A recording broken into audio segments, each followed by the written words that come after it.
You're, we set, Jamie.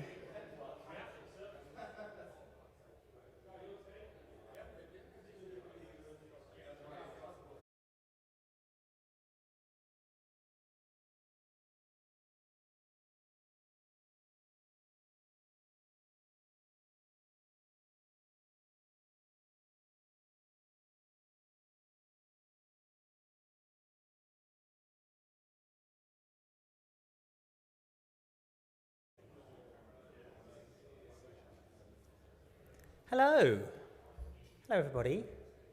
It's really lovely to see your faces. It's been 18 months since we've done an in-person event, and I wasn't even at that one, and I cannot tell you how excited it is to see 3D people. Hello. I do know there's actually quite a few people watching at home, and I do hope we'll get to see you at the next one. Hopefully it's something that you can attend. My name is Chris. I am the head of GamesIndustry.biz, and welcome to GI Live London.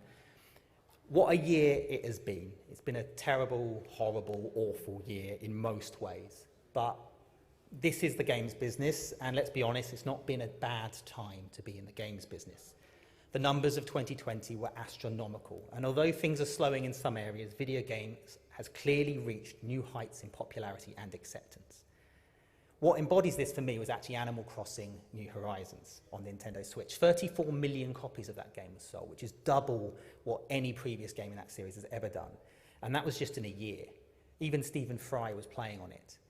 People turned to Animal Crossing to keep them occupied during lockdowns. They turned to Animal Crossing to keep in touch with their friends and hang out with their family. They did the same with Call of Duty and Fortnite and Sea of Thieves and Rainbow Six and all of those games. People turned to Ring Fit Adventure and Just Dance to keep them active and fit. They turned to Minecraft to help them with their homeschooling. In my 15 years of doing this job, I have never known video games to play such a positive and accepted role in society and during one of the hardest of times. What does this mean for the business of video games? Well, in many ways, the conversations we're going to be having here, and we are having, are the same. Acquisitions and IPOs are dominating the headlines on GamesIndustry.biz. It has accelerated, but this has been happening well before the pandemic. Loot boxes and monetization practices are still under scrutiny and may soon result in government intervention, and we ought to start looking at ourselves there and finding a way forward. We're wondering if subscription services are going to widen the number of gamers out there or just result in less revenue from the same audience. We still think gaming streaming is going to change the world, but not entirely sure how to make it happen.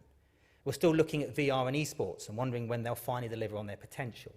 We're still wrestling with our efforts to be more inclusive, more accessible, more diverse, both as a workplace and as a form of entertainment. COVID hasn't totally changed these conversations, but they have made the answers to these challenges more imperative than ever.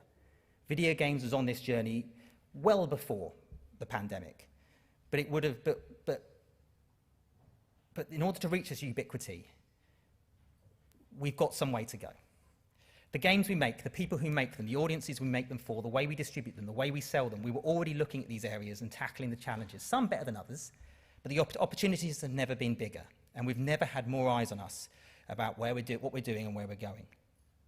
And we're not going to find all the answers here at GI Live, but we are going to be discussing them through the talks, through the meetings, through the roundtables, in the networking breaks, and of course on the YouTube chats. In just a moment, Xbox will be talking about opportunities with them. What they've been doing with subscriptions and streaming and accessibility has so much potential for all of us. We've got sessions later with Hero Capital and Sega. Hero Capital's just invested in a new AAA game studio that's all about making games appeal that bit further. It'll be amazing to hear what they're up to. We've got the investment panel back to discuss what all the new opportunities of funding and what to watch out for. In fact, we've got Obsidian Entertainment. They're going to tell us their stories about being acquired by Microsoft and working with publishers, which they've done through the years. I'm most excited about the Valve Q&A. This session will not be repeated. So if you want to ask Valve questions, please make sure you're here at 4 p.m. or on the YouTube chat at 4 p.m. They're, of course, making PC games more accessible with the Steam Deck, and they will be talking about that. And finally, we end the day with Jim Ryan, the CEO and president of PlayStation. It's a pre-recorded talk, but that's mostly about his career, but he'll also be talking about his hopes for a much bigger industry and a more accessible, ubiquitous business. So watch out for that at 5 p.m. And there's more. For those who are here in person, we have 3 roundtables today with Makers Fund, Sega Searchlight and Xbox. There's only limited space for those, and they're on at 11 a.m., 12 p.m. and 3 p.m. If you want to take part, just go back to where you've got the badges. James Batchelor, who's at the back of the room there, will take you to the meeting rooms at that time. So do come to that. We'll try and make sure we get everybody in. That's it for me, other than to say welcome to GI Live London. It's a pleasure to have you here. I can't wait to speak with you all during the day. And to kick us off, I shall now pass over to Guy Richards at Idea Xbox. Thank you.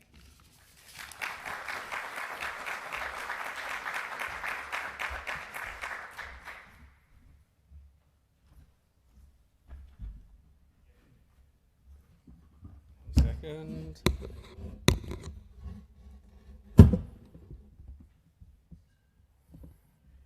Right, you have to excuse me. I'm going to be, got one clicker, and I'm using this as well, so I feel like it's in a bit of a weird VR being back at a live industry event, but let's see how it goes.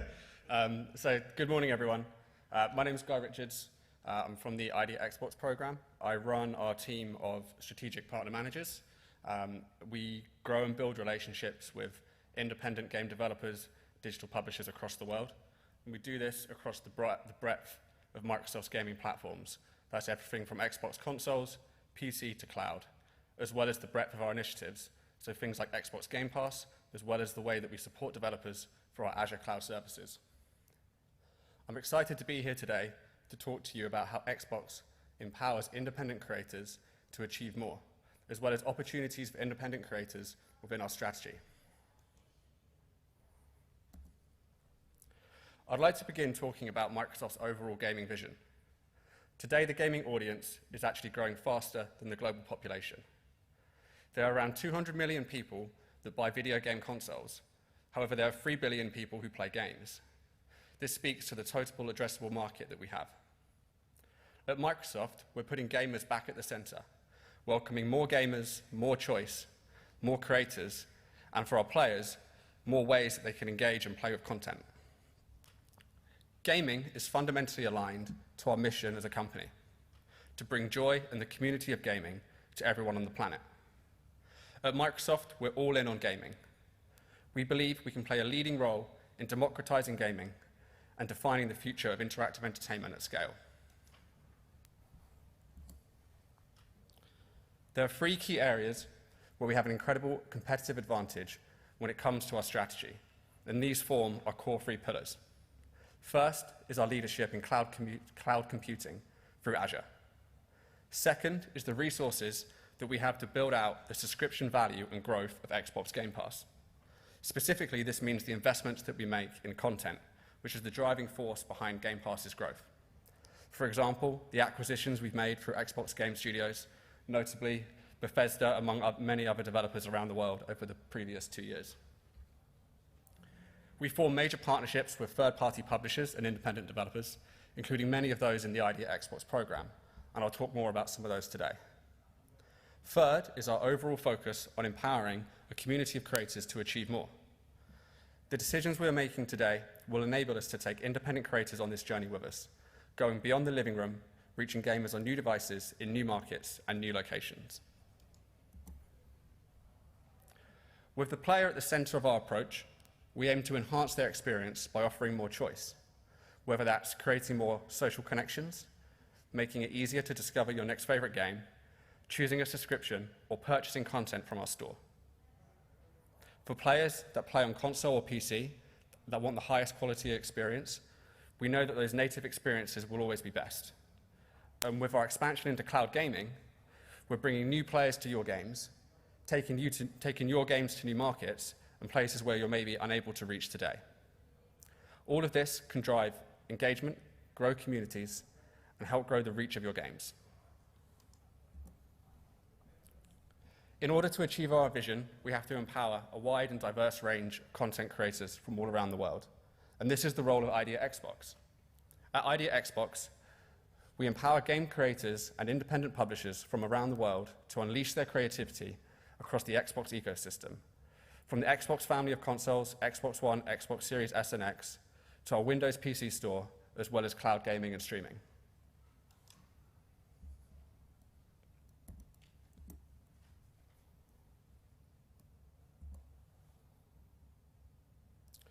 So how does Idea Xbox work? So as I mentioned, we work with independent developers and digital publishers. We enable them to publish their content across all of Microsoft platforms, digitally and globally. Partners on the Idea Xbox program will receive full access to our platform, SDKs, and dev tools, and this includes 2 free dev kits for every company that signs up.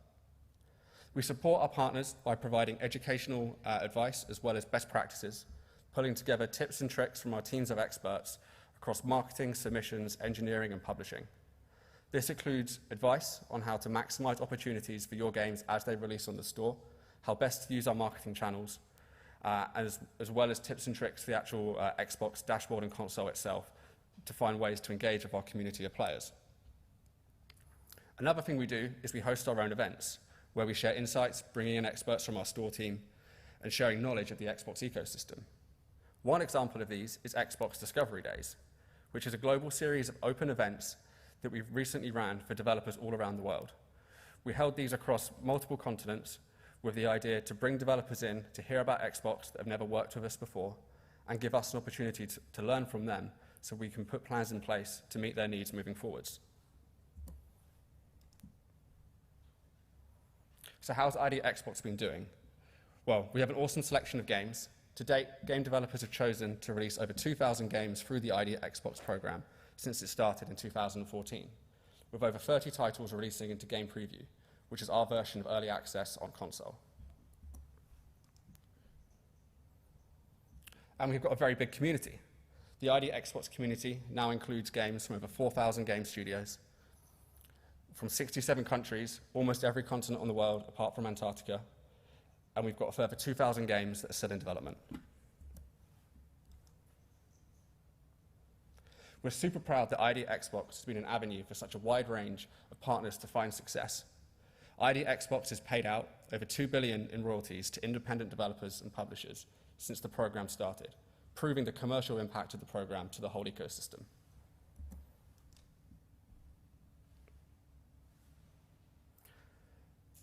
Showcasing creative and diverse content that is self-published through ID Xbox is one of the most rewarding parts of our job. We do this at some of our biggest showcases, such as E3, Gamescom, Tokyo Game Show. Most recently, ID Xbox titles were heavily featured during E3. At E3 in total, we announced 27 new titles that would be available for Game Pass subscribers on day one. This included massive ID Xbox partnership titles like Stalker 2, The Ascent, and Shredders being some of my personal favorites. Over the past 12 months during the pandemic, we've been exploring new ways that we can create platforms for independent content to be promoted. We've partnered with Twitch on several online showcases. These were meant to replicate some of the efforts that we had put into physical events in the past, finding a way for us to promote and give a platform for developers to announce their game for the first time. On our very first Twitch and ID Xbox showcase, we spotlighted over 60 games coming to Xbox, including 20 that were coming to Game Pass on day one. For developers that have got content in our store, we have promotional opportunities there. For example, we ran a summer demo event as part of the Summer Game Fest that highlighted 40 demos for upcoming games and got prominent branding on the Xbox store and dashboard. We also run a Summer Spotlight promotion. Inspired by the Xbox 360 era Xbox Live Summer of Arcade, we most recently introduced 75 exciting games to players on Xbox over the recent summer months. Our ID Xbox marketing team are fantastic, and they'll work with you to support your game and major announcements across all of our channels, whether that's our Xbox social media, editorial channels like our Xbox Wire, editorial content like the Xbox This Week on Xbox video, which runs every week. It's promoted on our channels as well as on the console itself, and .com pages as well that can link through to your store page. We recommend that you work with our marketing team really early on your announcements. The earlier we can plan, the more impact that your announcements can have as we coincide it with everything else that you're doing. Channels particularly like the Xbox Wire, which is our blog, act as a feeder for other media and press websites, so there's a lot of impact that we've seen from partners collaborating us on announcements there.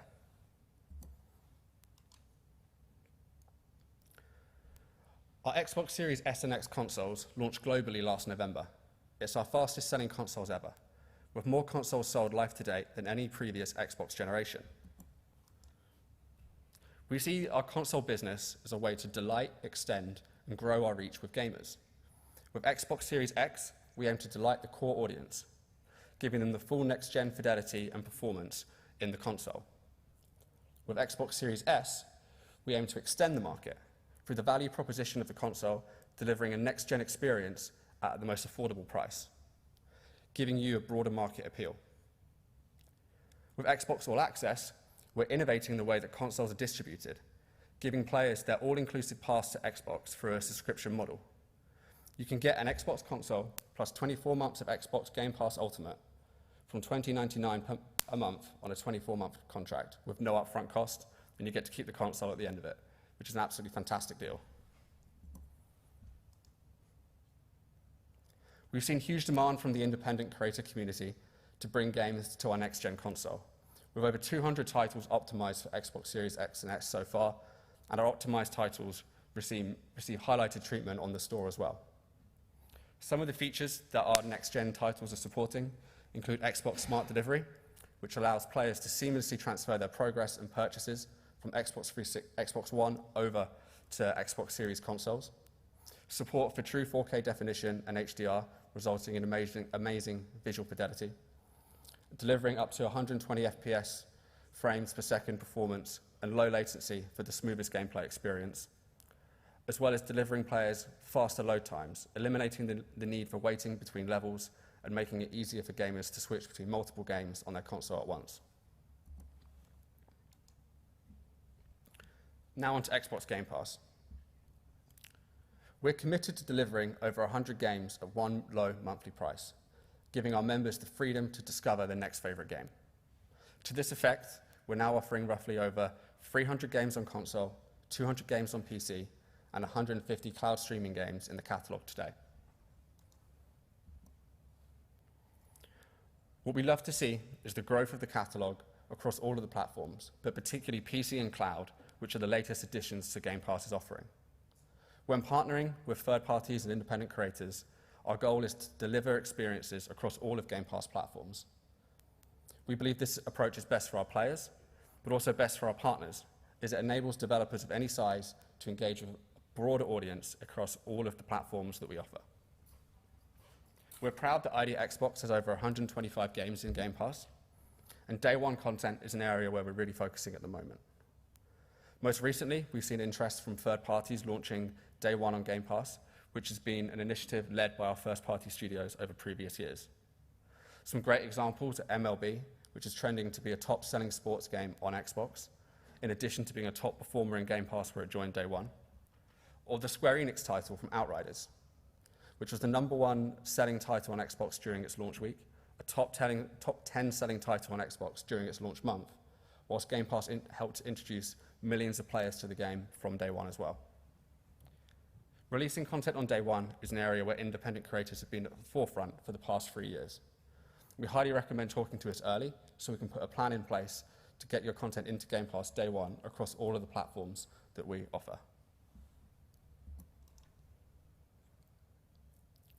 The reason we love Game Pass and believe it's succeeding is that it helps to create value both for our millions of members, but also critically for our developers and publishers that we work with. Firstly, for our members. Millions of Xbox players told us they wanted to get more value from gaming. They loved the great games on the platform, but they wanted an easy way to try and experience more. They wanted a curated catalog that allowed them to discover and try more games. They also wanted high-quality gaming that was easy to share with their friends and participate in rich communities for games of any size. For our partners, these same elements, value, discovery, and community, also make sense. Value. Game Pass provides another way for us to help our partners make more money, enabling the creation of more awesome games within the ecosystem as we continue to evolve and look at the ways that our business models work. Discovery.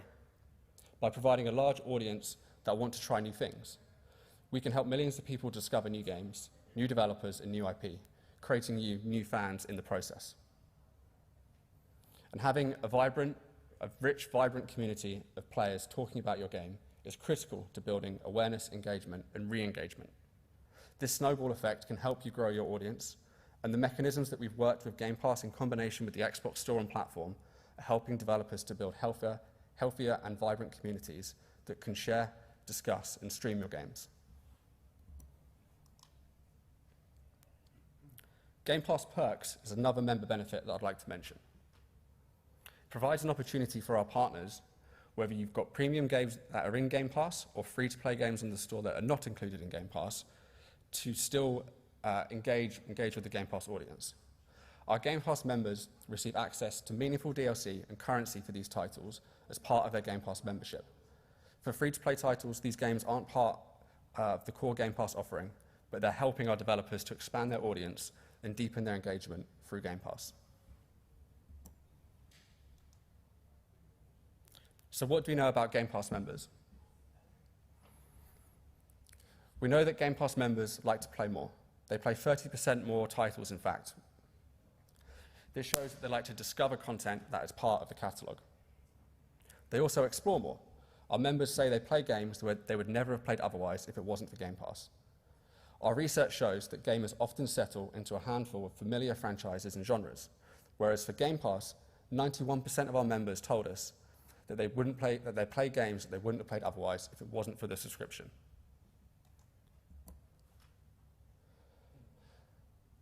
As a result, members explore 40% more genres than non-Game Pass members. One great example is Human Fall Flat, where 60% of the people who tried Human Fall Flat had never played a puzzle game before.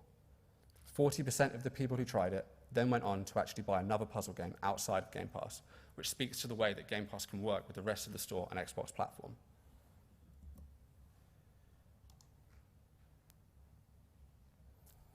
We also see how Game Pass can help communities grow. The lift that Game Pass can give to unique users can help games of all sizes. In April 2019, we put the Minecraft Bedrock Edition into Game Pass for console, and its player base actually grew, which is pretty amazing considering how popular Minecraft was on the platform, and speaks to the point earlier about Game Pass's ability to help games find players that would never have purchased it otherwise.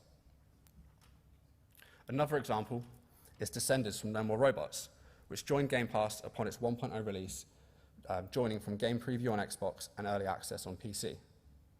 Game Pass elevated the Descenders community to new heights, whilst also increasing weekly sales on the platform as well.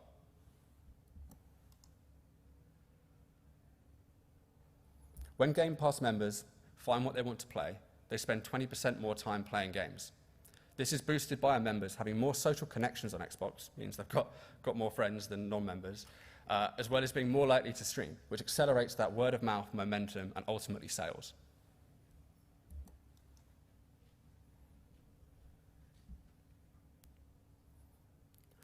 All of these points contribute to how Game Pass can be additive to the ecosystem, growing revenue not just across games within our platform, but also enabling games to find success elsewhere in the ecosystem. Game Pass is unlike other forms of subscription, for example, video. When you subscribe to a video service like Netflix or Amazon Prime, you have a limited engagement cycle with that content. You watch a video, maybe you watch the series, and that's it. In gaming, it's different. There are items you can purchase in the game. There are extensions you can buy. You can re-engage with the game as there's free updates that get added. There's also sequels that you can purchase. Other genres you can leap into. This is why we believe that subscription in gaming is different and the value proposition of Xbox Game Pass is unique. Another example of where Game Pass has been a catalyst for success and reaching bigger audiences is Crusader Kings 3 from Paradox. It launched into Game Pass day one on PC with us. In its first month, it was a top play title on Game Pass, whilst also being a #1 selling game on Steam.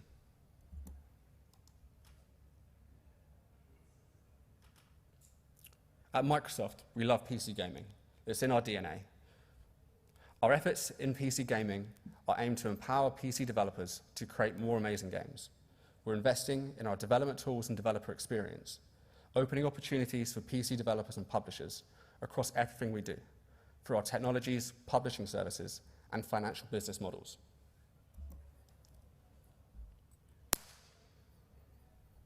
With Windows 11 launching at the moment, we've designed our new PC operating system with gaming in mind, delivering superior graphics, amazing speed, and an incredible selection of games.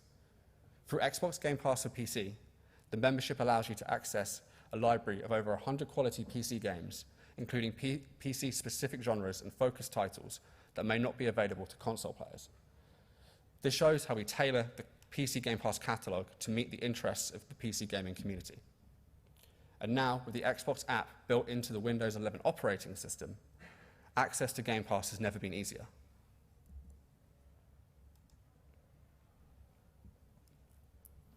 Our investment in Windows 11 and Windows 11 gaming go beyond just surfacing Game Pass titles in the Xbox app. Windows 11 includes new features such as Auto HDR and Direct Storage. Direct Storage is a great example of how we've taken an innovation from the Xbox console and brought that into the Windows ecosystem. It can reduce load times and render more detailed and expansive worlds quicker than ever before.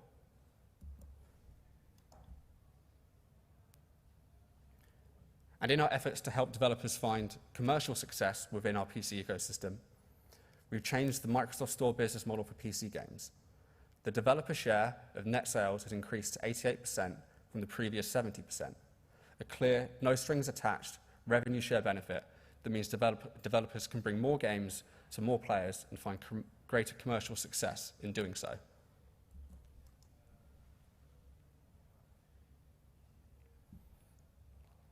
So now to talk about our development environment. The Xbox ecosystem at present has 3 core platforms: Xbox One, Xbox Series, and the Windows Store, with cloud gaming being an extension of Xbox consoles, since we're effectively putting Xbox hardware in our Azure data centers. However, we created a single development environment that would enable you to develop for all 3. We named that the GDK, or Game Developer Kit. Whilst there's differences between each platform, the overall framework is basically the same. And in a push to open up our platform to more developers, we've shifted the majority of our GDK access and documentation from behind the private gate and opened it up to the public on GitHub.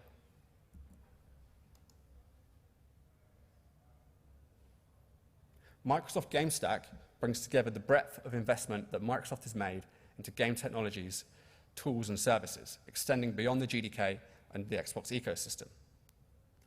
This includes Azure PlayFab, a popular service with creators that now holds more than 2.5 billion player accounts and is being used as the backend for more than 5,000 games. PlayFab provides an out-of-the-box experience for multiplayer live ops and analytics that requires no back-end experience and is fully Xbox Cert compliant and can be customized further with Azure Functions. It provides game creators with tools to meet the needs of the modern gamer and development environment.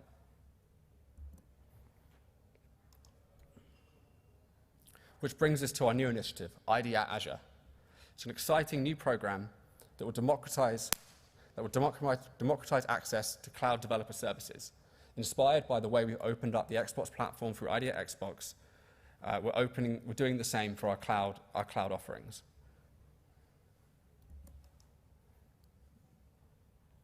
And finally, Xbox Cloud Gaming. We continue to lead the market in the fast-growing game streaming segment, with Xbox Cloud Gaming recently available on PCs, as well as Apple phones and tablets, via the browser in 22 countries, with more to come. We're really happy by the potential of cloud gaming, and we've made some amazing learnings so far. For example, we've learned that cloud gaming is additive. People that are playing games through Xbox Cloud Gaming at the moment are actually increasing their playing time within the ecosystem. It's not taking away from the time they're spending on PC or console. They're finding ways to play in new places. And the combination of Xbox Game Pass and the immediate access of cloud streaming will further reduce the friction of discovery for our partners' games. This will help creators that we work with to reach a broader audience through a wider range of devices, extend playtime and ease of discovery on existing devices. For example, the ability to stream content without having to wait for it to install on an Xbox, as well as access to new markets, where a traditional native console or PC gaming strategy might not be so effective, and cloud gaming could be the way to reach the audience there.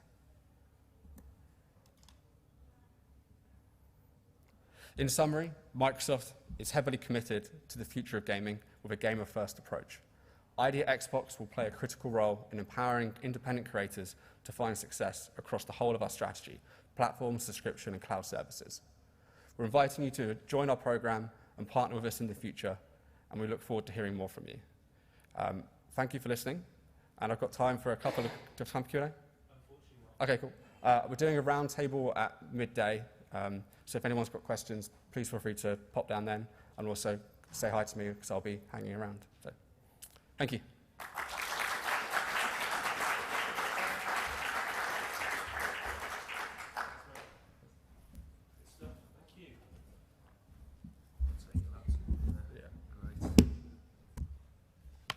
Super.